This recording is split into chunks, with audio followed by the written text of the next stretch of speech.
श्री गणेशाय नमः. श्री पांडव प्रताप कथासार अध्याय 12. द्रौपदी स्वयंवर.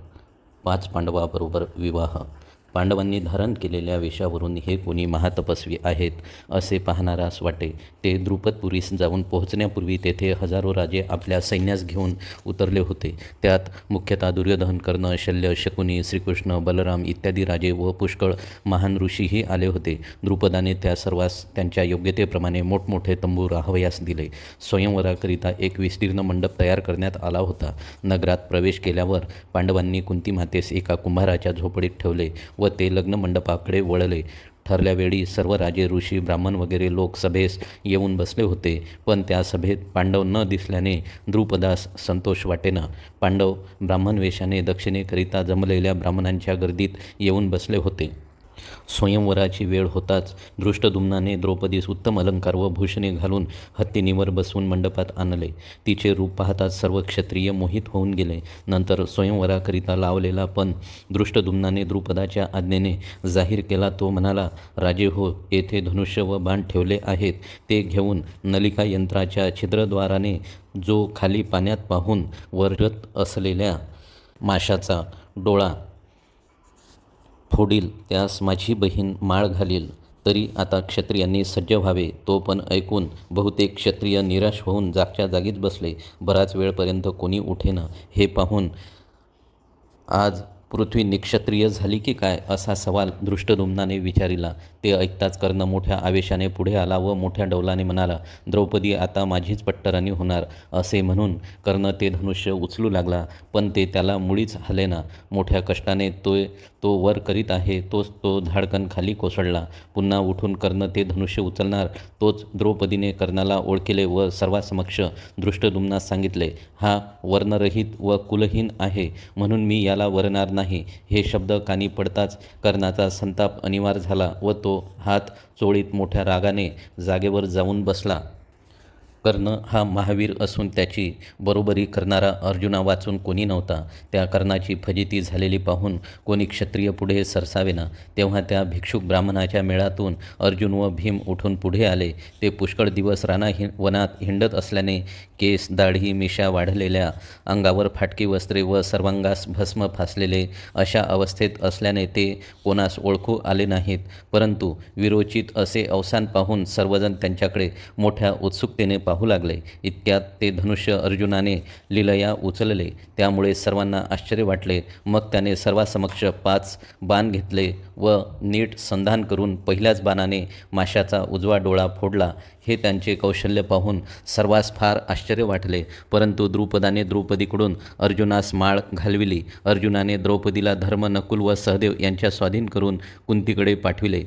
द्रौपदीने एका सामान्य माणसास वरलेले पाहून दुर्योधनादी कौरव व तेथे जमलेले इतर राजे आपापली शस्त्रे सरसावून द्रुपदाच्या अंगावर धावले. हे क्षत्रियाचे काम ब्राह्मणाने केले हे शास्त्राविरुद्ध होय. सबब ह्याच वेळी द्रौपदीला क्षत्रिय धर्माप्रमाणे जाळून टाकले पाहिजे असे बोलून लग्नमंडपात त्यांनी कलह माजविला. त्यामुळे युद्धास प्रारंभ होऊन अर्जुन, भीम, द्रुपद व धृष्टद्युम्न हे दुर्योधन, कर्ण, शल्य यांच्या सैन्याबरोबर युद्ध करू लागले. त्यांनी कौरव पक्षातील लोकांची दानादान उडविली. अर्जुनाने कर्णास व भीमाने शल्यास तेथून हाकलून लावले. लढाई आटोपल्यावर पांडव आपल्या बिऱ्हाडी परतले. तोपर्यंत त्यास कोणीही ओळखले नाही. संध्याकाळ होऊन लोक स्वस्थानी गेल्यावर पांडव आपल्या दृष्टीस पडले नाहीत व आपली मुलगी कोणा ब्राह्मणानेच नेली अशी शंका येऊन द्रुपदास फार वाईट वाटले. मग धृष्टद्युम्नाने काही गुप्तहेर पाठवून पांडवांचा तपास काढला व मागोमाग आपण त्यांच्याकडे गेला. त्यावेळी पांडव आपल्या आईशी लढाईच्या गोष्टी बोलत आहेत असे त्यास दिसले. मग त्यांची भेट घेऊन त्या सर्वांस त्याने मोठ्या सन्मानाने राजवाड्यात नेले. दुसऱ्या दिवशी मोठ्या सन्मानाने भोजन वगैरे झाल्यावर द्रुपदाने आपण कोण असे धर्मास विचारले. तेव्हा धर्माने लाक्षागृहात जाळल्यापासून सर्व हकीकत द्रुपदाला सांगितली. ती ऐकून हे पांडवच आहेत अशी खात्री झाल्याने द्रुपदाचा आनंद गगनात मावेनासा झाला. मग त्याने लग्नाची सिद्धता केली. लग्न सोहळा उत्तम प्रकारे पार पाडला. नंतर पांडव द्रुपदीस घेऊन घरी गेले व उत्तम भिक्षा आणली आहे असे मातोश्रीस सांगताच तिने द्रौपदीला न पाहताच आणलेली भिक्षा सर्वांनी वाटून घ्या असे सांगितले. तिची ती आज्ञा आम्हाला मोडता येणार नाही. तस्मात तिचे 5ही जणाशी लग्न लाविले पाहिजे. हे ऐकून द्रौपदास मोठे कोडेच पडले. इतक्यात श्री व्यासमुनी व श्रीकृष्ण तेथे आले. व्यासांनी सांगितले की द्रौपदीने पूर्वी तपश्चर्या करून श्री शंकरास प्रसन्न केले व त्याच्याजवळ मला योग्य नवरा द्या असे 5 वेळा म्हटले व शंकरानेही तिला 5 वेळा होकार दिला. आता तू तिचे 5ही जणाशी बेशक लग्न लावून दे. त्याचे वचन मान्य करून द्रुपदाने 5 पांडवाबरोबर द्रौपदीचे लग्न लावले व त्यांना यथाशक्ती देणगी दिली. पांडव इकडे लग्नाच्या धांदलीत मग्न असताना तिकडे दुर्योधन व कर्ण यांना पांडव जिवंत असल्याचे समजले.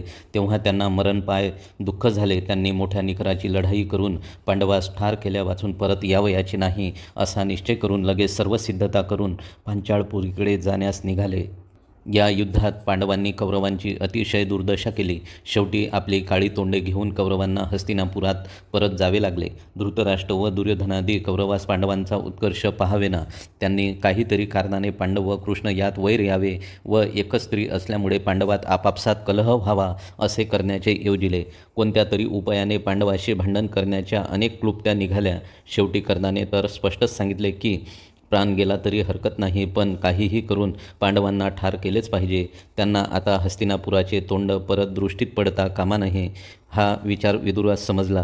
तेव्हा त्याने धृतराष्ट्रास सांगितले, तू असल्या वाईट विचाराकडे अजिबात लक्ष देऊ नकोस. पांडव महापराक्रमी असून परमेश्वर भक्त आहेत. त्यांचा पराभव कोट्यावधी कर्णाकडूनही होणे केवळ अशक्य आहे. त्याच्या सद्गुणामुळे भीष्म द्रोणादींची त्यांच्यावर पूर्ण कृपा आहे. म्हणून मोठ्या सन्मानाने त्यांना येथे आणून त्यांच्या विचाराने वाग. त्यातच तुझा मोठा लौकिक होईल. त्यांच्यापासून तुझ्या मुलांना काडी मात्र अपाय होणार नाही याची जोखीम मी घेतो. यास धृतराष्ट्राने रुकार दिला व पांडवास मोठ्या सन्मानाने घेऊन येण्यासाठी विदुरास पाठविले. विदुर पांडवास पित्यापेक्षाही प्रिय होता. त्यामुळे तो येत असल्याचे कळताच जसे गायीचे हंबरणे ऐकताच वासरू धाव घेते तद्वतच ते धावत त्याला सामोरे गेले. त्यांनी भोगलेली दुःखे ऐकून विदुरास फार दुःख झाले. सर्व पांडव त्यांच्या गळ्यात पडून रडू लागले.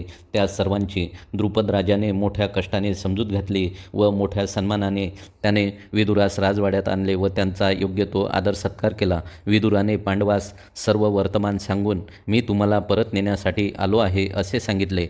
श्रीकृष्णही तेथेच होता. त्यानेही पांडवास हस्तिनापुरात परत जाण्याची अनुमती दिली व मीही तुम्हाला पोचविण्यास येतो असे सांगितले. पांडवांचा विदुर व श्रीकृष्णावर पूर्ण विश्वास असल्याने त्यांनीही ते तात्काळ मान्य केले.